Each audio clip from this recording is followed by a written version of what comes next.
السلام علیکم، ہمارا چینل سبسکرائب کریں اور بیل آئیکن پر کلک کریں۔ اعوذ باللہ السمیع العلیم من الشیطان الرجیم من حمزہ ونفخہ ونفثہ۔ بسم اللہ الرحمن الرحیم۔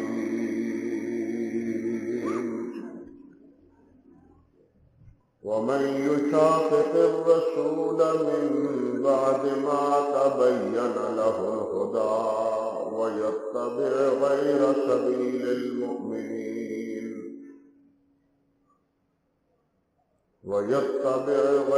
سبيل المؤمنين نوله ما تولى ونصله جهنم وساءت مصيرا۔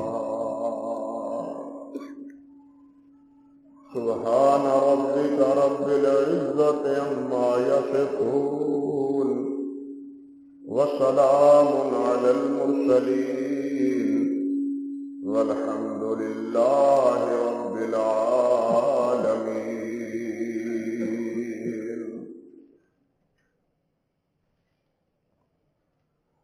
محترم و معزز سامعین کرام، عزت مآب میری بہنوں اور بیٹیوں، گزشتہ خطبے میں عرض کر رہا تھا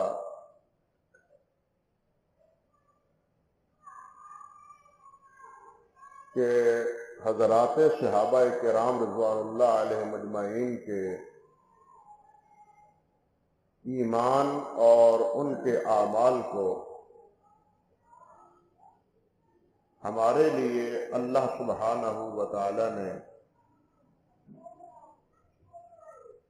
ہمارے ایمان اور ہمارے عمل کی قبولیت کا ایک معیار بیان فرمایا ہے۔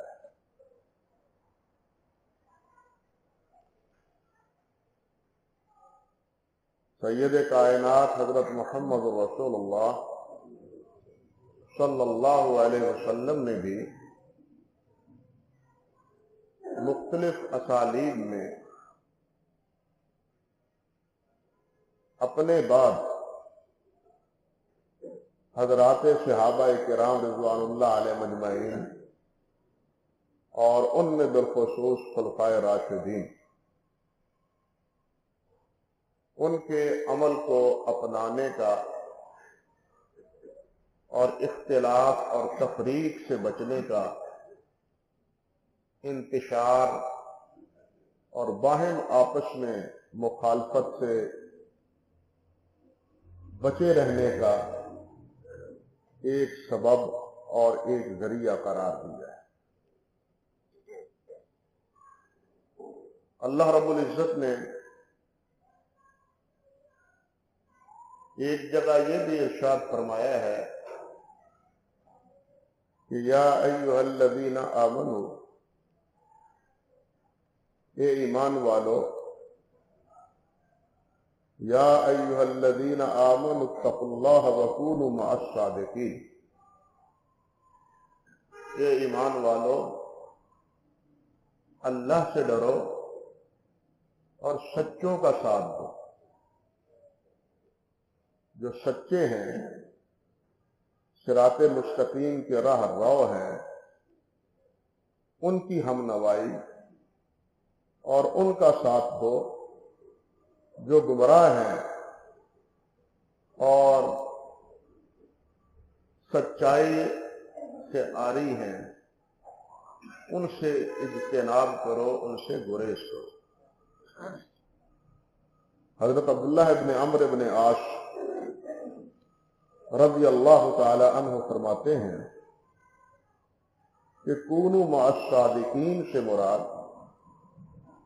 نبی کریم حضرت محمد رسول اللہ صلی اللہ علیہ وسلم اور حضرات صحابہ کرام،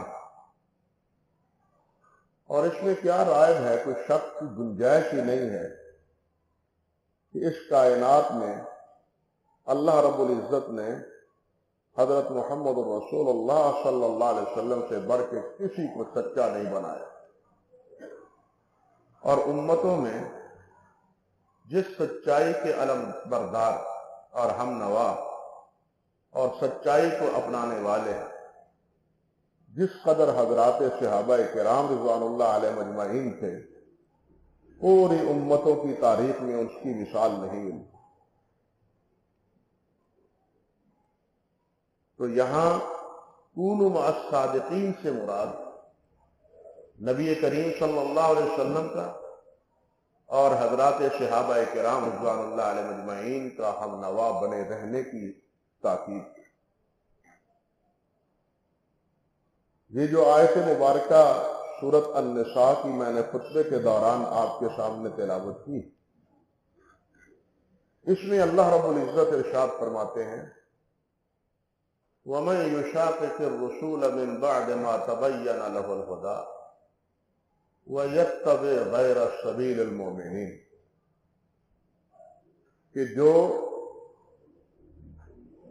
سیدھی راہ معلوم ہو جانے کے بعد، راہ ہدایت معلوم ہو جانے کے بعد کہ یہ راہ ہدایت ہے، اس کے بعد وہ رسول سے ہٹ کے کوئی راستہ اختیار کرتا ہے، کیونکہ راہ ہدایت بتلانے والے رسول ہی ہوا کرتے یا رسول کے سچے پیروکار ہوتے، وہ اللہ رب العزت کے ہاں مقبولیت اور رضا جوئی کے راہ اور طریقے اور اسالیب سے آگاہ حضرات انبیاء کرتے ہیں یا انبیاء کرام علیہ السلام کے پیروکار کرتے ہیں۔ تو فرمایا جو ہدایت سے ہٹ کے رسول سے علیحدہ راستہ اختیار کر لیتا ہے، وہ ایک راستہ وہ ہے جو اللہ کے رسول جس سے چلے، اور اس راستے سے ہٹ کے کوئی راستہ دوسرا انسان اختیار کر لیتا ہے اور وہ مومنوں کی راہ اختیار نہیں کرتا۔ جو مومن ہیں وہ اسی راستے کے راہ رو ہو سکتے ہیں جو اللہ کے رسول کا راستہ ہے، تبھی تو وہ مومن ہے، ورنہ تو ان کے ایمان کی ہی کوئی ضمانت نہیں۔ اسی لیے مومنوں کو بھی ساتھ شامل کر کے اللہ رب العزت نے ارشاد فرمایا وَيَتَّبِعْ غَيْرَ سَبِيلِ الْمُؤْمِنِينَ نُوَلِّهِ مَا تَوَلَّىٰ، جس طرف اس نے رخ کر لیا، جو راہ انہوں نے اختیار کر لیا، جو طریقہ انہوں نے اپنا لیا، ہم کہتے ہیں جاؤ اپنائے رکھو، کیے رکھو یہ راہ میرے نبی سے ہٹ کے۔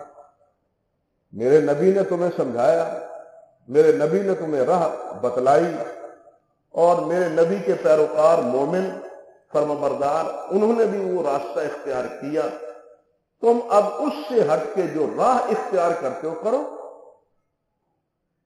لیکن سن لو، اس کا انجام سن لو، نصلیہ جہنم، میرے رسول اور رسول پر ایمان لانے والوں سے ہٹ کے جو راہ اختیار کرے گا ہم اسے جہنم رسید کریں گے۔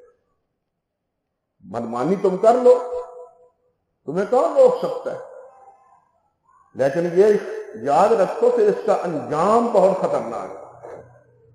نُوَلِّهِ مَا تَوَلَّىٰ وَنُصْلِهِ جَهَنَّمَ وَسَاءَتْ مَصِيرًا، بہت بری جگہ ہے یہ جانے والی اور ٹھہرنے والی۔ اعاذنا اللہ منہ۔ اللہ اکبر کبیرہ۔ اسی طرح قرآن مجید کی دوسری آیات سے بھی، جس طرح کہ گزشتہ خطبے میں ذکر کر چکا ہوں، اور بہت سی احادیث مبارکہ سے بھی اسی حقیقت کا پتہ چلتا ہے کہ ایک مومن کے لیے وہی راستہ ہے جو راستہ حضرت محمد رسول اللہ صلی اللہ علیہ وسلم نے اختیار کیا، اور وہی طریقہ ہے جو طریقہ حضرات صحابہ کرام رضوان اللہ علیہ مجمعین نے اپنایا۔ حضرات صحابہ کرام سے ہٹ کے جو کوئی انسان اپنا عقیدہ بنا لے یا کوئی عمل اختیار کر لے، جو چاہے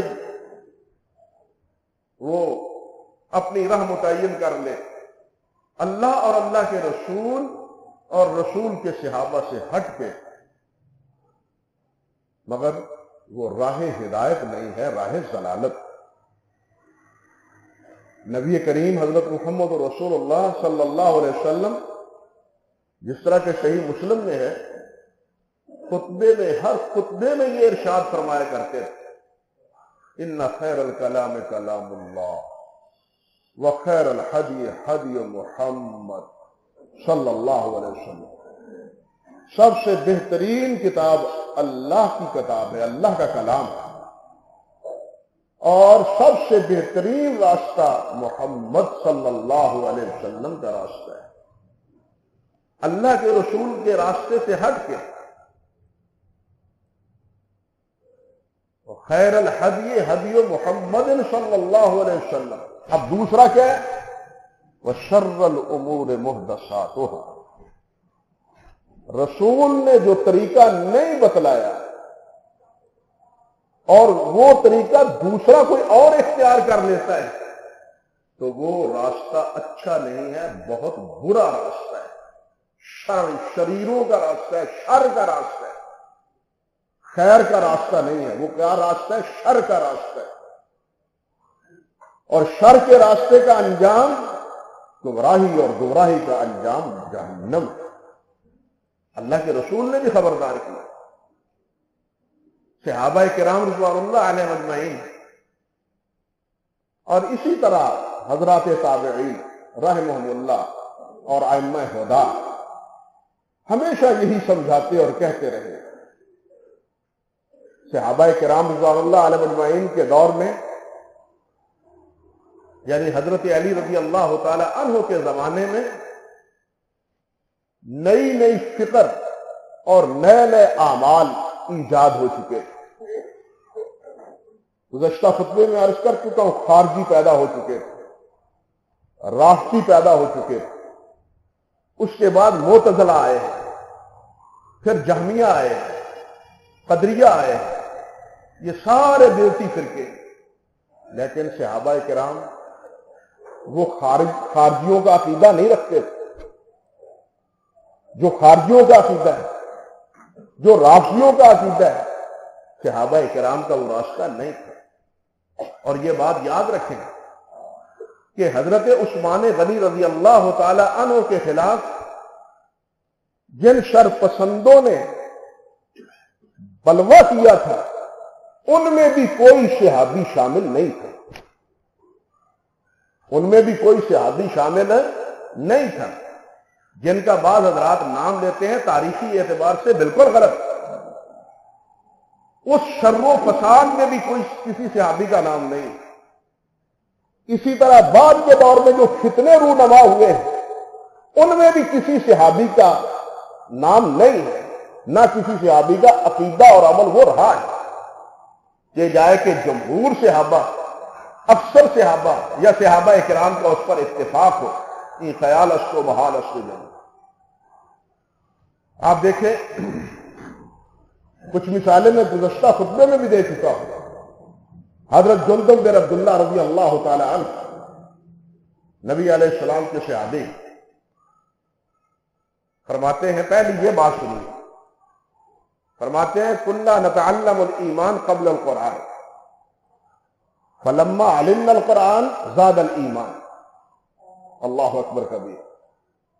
کہتے ہیں قرآن سے پہلے ہم نے ایمان کو سیکھا ہے۔ یہ بڑی پر حکمت بات ہے، قرآن سے بھی پہلے ایمان کو سیکھا ہے، پھر ہم نے قرآن کو پڑھا ہے، قرآن کی تعلیم حاصل کی ہے، اور جب قرآن کی تعلیم حاصل کی ہے تو پھر ہمارے ایمان میں اضافہ ہوا ہے۔ قرآن پڑھنے کے بعد، اس کی تعلیم حاصل کرنے کے بعد پھر ہمارے ایمان میں اضافہ ہوا ہے۔ یہ قرآن کے پڑھنے کا اور اس کی تعلیم کا نتیجہ ہے۔ اور قرآن پڑھے اور ایمان وہی کا وہی رہے، اس میں کوئی تبدیلی اور کوئی اس میں اضافہ نہ ہو، تو گویا قرآن پڑھا ہی نہیں۔ اللہ اکبر کبیر۔ حضرت جندب بن عبداللہ رضی اللہ تعالی عنہ، ان کے پاس ایک خارجی آئے، بلکہ 2-3 خارجی ان کے پاس آئے اور وہ آ کے حضرت جندب بن عبداللہ رضی اللہ تعالیٰ عنہ وہ کیا کہتے ہیں بڑی جرأت سے کہتے ہیں ندعوک الی کتاب اللہ، ہم تمہیں اللہ کی کتاب کا مسئلہ بتلاتے ہیں، قرآن میں یہ ہے۔ خارجیوں کا عقیدہ یہ تھا کہ مرتکب کبیرہ گناہ کا مرتکب ہمیشہ کا جہنمی ہے، وہ مسلمان نہیں ہے۔ وہاں جہاں وہ صحابہ کرام کو معاذ اللہ بالخصوص حضرت علی، حضرت معاویہ، حضرت عمرو بن عاص، حضرت ابو موسیٰ اشعری، ان کبار صحابہ کو جہاں وہ غیر مسلم معاذ اللہ سمجھتے تھے، ان کا عقیدہ یہ بھی تھا کہ کبیرہ گناہ کا مرتکب کیا ہے، وہ کافر ہے اور جہنمی ہے، مگر یہ کسی صحابی کا عقیدہ نہیں ہے۔ کبیرہ گناہ اللہ چاہے تو اس کو معاف فرما دے، یغفر لمن یشاء ویعذب من یشاء، اور اللہ چاہے تو اس کو سزا دینے کے بعد نبی علیہ السلام کی سفارش سے جہنم سے نکال کے جنت میں لے جائے۔ یہ صحیح عقیدہ ہے صحابہ کرام کا جو نبی علیہ السلام نے سکھایا اور پڑھایا ہے، لیکن خارجی اس کے برعکس سمجھتے تھے اور وہ کہنے لگا کہ ندعوک الی کتاب اللہ، اور یہ بات کئی دفعہ میں کہہ چکا ہوں کہ ہر دور میں ہر نئے فرقے نے سب سے پہلے قرآن کو تختہ مشق بنایا، قرآن سے استدلال کرتے ہیں، اس کے عمومات کہتے ہیں ہم تمہیں قرآن کی طرح بلاتے ہیں۔ حضرت جندب فرمانے لگے انتم، وہ تم، قالوا نعم، ہاں ہم تمہیں قرآن کی طرح بلاتے ہیں، تم قرآن کی پیروی نہیں کرتے، قرآن کو نہیں مانتے۔ اللہ اکبر۔ اب جواب سنیے حضرت جندب بن عبداللہ رضی اللہ تعالی عنہ فرمانے لگے یا اخابیث خلق اللہ، یا اخابیث خلق اللہ، او ساری اللہ کی مخلوق میں سب سے زیادہ خبیث لوگوں، سب سے برے لوگوں، فی اتباعنا تختارون الضلالہ، ہماری پیروی میں تم ضلالت سمجھتے ہو۔ جو ہم کہتے ہیں، جو کچھ ہم نے سنا ہے اللہ کے رسول صلی اللہ علیہ وسلم سے، اور جس عقیدے اور عمل کو ہم اپنائے ہوئے ہیں، اس طریقے کو اپنانے میں تم ضلالت گمراہی سمجھتے ہو۔ ہم فی غیر سنتنا تلتمسون الہدی، یا جو طریقہ ہم نے اختیار کر رکھا ہے اس طریقے سے ہٹ کے کوئی اور ہدایت کا راستہ تم ڈھونڈتے ہو۔ اخرجوا عنی، چلو نکلو میرے گھر سے، جاؤ دفع ہو جاؤ۔ یہ کس نے کہا؟ حضرت جندب بن عبداللہ رضی اللہ تعالی عنہ۔ کیا مطلب ہے کہ صحابہ کرام رضوان اللہ علیہ اجمعین سے ہٹ کے جو عقیدہ اور عمل اختیار کرتا ہے وہ ہدایت کا راستہ نہیں ہے، وہ ہدایت کا راستہ نہیں ہے۔ 100 انسان اس کے بارے میں تعویلات اور اپنی فکر کے مطابق دلائل ڈھونڈتا پھرے، لیکن ایک معیار دیا ہے اللہ کے پیارے پیغمبر حضرت محمد رسول اللہ صلی اللہ علیہ وسلم نے کہ جب میری امت میں اختلاف پڑ جائے گا تو اس وقت میری سنت اور میرے صحابہ کے عمل کو دیکھیں۔ یہی بات حضرت جندب بن عبداللہ رضی اللہ تعالی عنہ نے کہی، اور حضرت عمر بن عبدالعزیز رحمۃ اللہ علیہ کا قول گزشتہ خطبے میں آپ سے عرض کر چکا ہوں۔ اسی طرح حضرت قریش وہ کہتے ہیں طلیق، امام بخاری نے اپنے مفرد میں ذکر کی ہے۔ اسی طرح ایک آدمی آیا، وہ آ کے کہنے لگا کہ مولانا الشفاعت قرآن کلام اللہ، اللہ اکبر، یہ جو تم کہتے ہو سفارش ہوگی، جہنم سے نکالا جائے گا جہنمیوں کو، قرآن میں تو اس کا کوئی ذکر نہیں ہے۔ اب دیکھیے یہ بھی استدلال کس سے ہے؟ قرآن مجید سے۔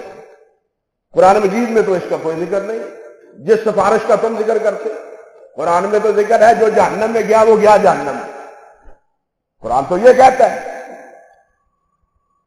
صحابی رسول حضرت جابر بن عبداللہ فرماتے ہیں رضی اللہ تعالیٰ عنہ، اور جس قرآن مجید کا تم حوالہ دیتے ہو وہ ہمارے اندر نازل ہوا ہے، ہم موجود تھے نبی علیہ الصلوۃ والسلام کے دور میں، ہمارے ہاں ہمارے وقت میں ہم نے قرآن مجید کو پڑھا ہے، اور ہم نے اب محمد رسول اللہ صلی اللہ علیہ وسلم سے قرآن مجید کو سمجھا ہے، اور ہم سب سے صحابہ کرام نبی علیہ الصلوۃ والسلام کی سفارش کے قائل ہیں اور جہنم سے نکال کے جنت میں چلے جانے کے قائل ہیں۔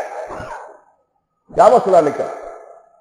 نتیجہ کیا نکلا کہ قرآن کے عموم سے جو استدلال ایک نے کیا تھا، حضرت جابر کہتے ہیں تم غلط کرتے ہیں، صحیح طریقہ وہ ہے جو نبی علیہ السلام نے سمجھایا ہے اور صحابہ کرام رضوان اللہ علیہ اجمعین نے اپنایا ہے، یہی راستہ ہے۔